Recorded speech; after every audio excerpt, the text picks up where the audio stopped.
Hi guys, last lesson here in statistics chapter. We didn't go super deep, but you can kind of see some different things and understand how numbers work and how they relate to each other. That was kind of the main goal here.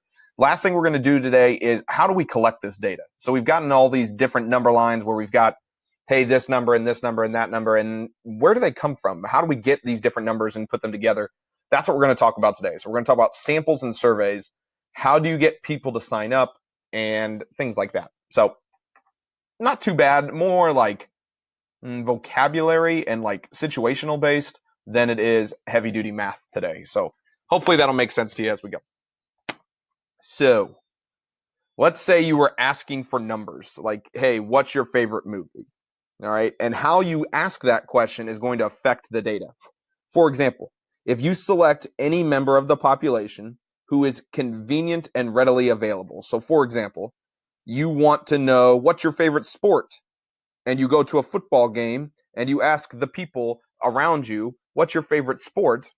There's a good chance they're going to pick football because they're at that place. This is called a convenience sample.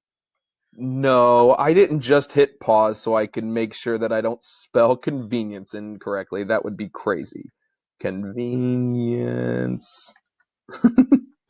It's a convenience sample because people are just, you're asking the people nearby. So if you're dealing location based stuff where you're just picking people around you, that's going to be considered a convenience sample. All right. If you only select members to the population who volunteer their sample. So for example, if you were to say, hey, let's vote on what's your favorite video game. And the only people, if you want to take that survey, answer my question. Well, some people don't like video games, and maybe the people that are more willing to answer that question are more hardcore gamers. And so it depends on who you ask. And so this is called a self-selected. I can't spell selected. Uh-oh, I didn't have to look that one up. Selected sample. Because someone is self-volunteering themselves. Okay, they're volunteering themselves. That is self-selected sample. Next one. You order the population in some way and then select randomly in regular intervals. So I've got 10 people, I put them in a line, and I say the first, the fourth, the seventh, and so on. You go down the line and you're very systematic in what you're doing. This is called a systematic sample.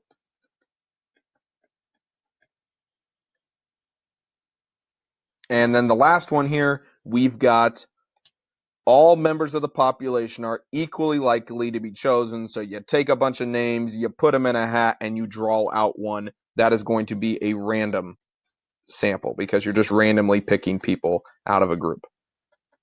You could probably tell that some of these are better than the others. Okay, these two up here, when you're using convenience and self-selected samples, these are what's known as a biased result. That there's some, I don't know, just some value there that might not always be true with everyone. Okay, if you are picking from your friends, then it might be different than if you're picking from the population as a whole. So this is called a biased sample, meaning that it's going to have some irregularities compared to the whole population. Down below, we are doing this a little bit more scientifically. We're random or we're systematic. That this is going to be known as an unbiased sample. Unbiased meaning it's a better representation of the population as a whole. All right, so with that in mind, we are going to identify which one you have here. Kroger wants to find the percent of shoppers who use coupons. The manager interviews every shopper who enters the milk aisle. Well, all right, so he's waiting for people to come to the milk aisle and then interview them. Well, what is that? Maybe there was a sale on milk that week, or maybe there wasn't. So the people that are going to go there might give you a different result than someone randomly chosen. So this is going to be known as a convenience sample. It's a little biased. It's fine, but you got to know that it's biased. The data might not be exactly what you want. An online advertisement asks you to participate in a survey on how much time you spend online each week. Okay, so an online advertisement asks you to participate in a survey on how much time you spend online each week. Not everything fits into a category perfectly. You might think that this is a convenient survey because people have to come to the advertisement in order to get that, which makes sense. You could think of that as convenience. I'm okay with that.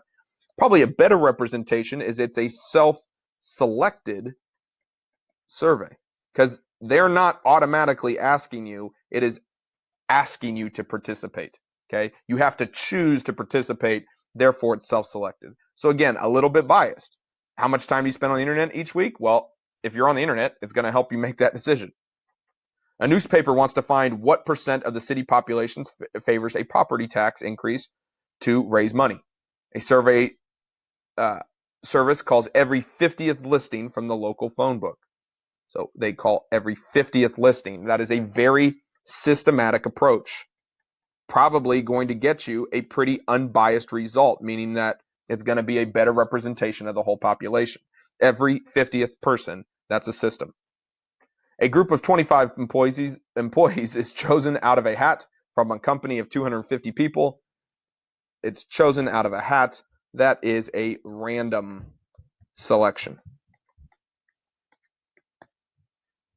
Hopefully those make sense to you. It's just more, hey, if I know the three choices, you can kind of see it.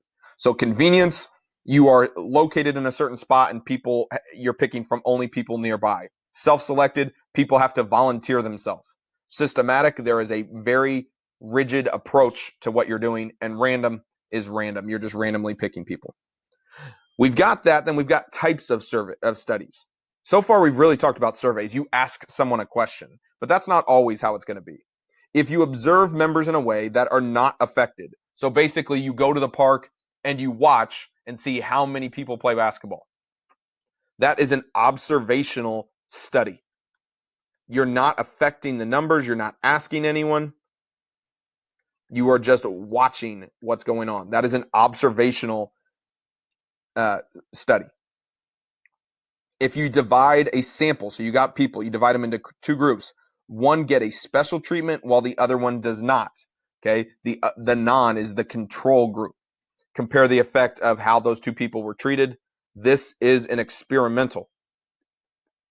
You're running an experiment, an experimental study. So you're trying to see, is it working or not? And then you ask every member. If you're going down the line and asking everyone a set of questions, that is a survey. You're just asking them questions. Those are different types of studies. You observe people, you put people through a test, or you're just asking questions.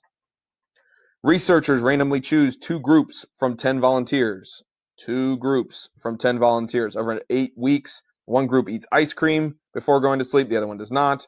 They wear monitoring devices while sleeping to record dream activity. So one group is doing something, the other does not. This is an experimental survey. Or an experimental study, sorry. That's an experiment. You got two groups, one's getting something, one's not. Students in a science class record the height of bean plants as they grow. You're just recording the height. You're not doing anything to them. You're not asking them questions. I hope you ask the plant some questions, but that is an observation. I don't know why my handwriting is going back and forth from all capitals to not. Yeah, you get it. An observation. Last, we got two more. A student council member asks every 10th student in their lunch if they like the cafeteria food. Well, that's a systematic approach because you're asking every 10th person, but you're asking them a question. That is a survey. So you're asking them. A basketball coach records the amount of Gatorade their player drinks during a game. So they are just recording. They're not doing anything but watching. Again, we have an observation. Just depends on what information you're trying to get, whether you want an observation, an experiment, or a survey. And up here, you're looking for what type of sample do you want to get? Do you want it biased or unbiased? You can see the benefits of both. Hope that makes sense to you. Ask some questions if you haven't.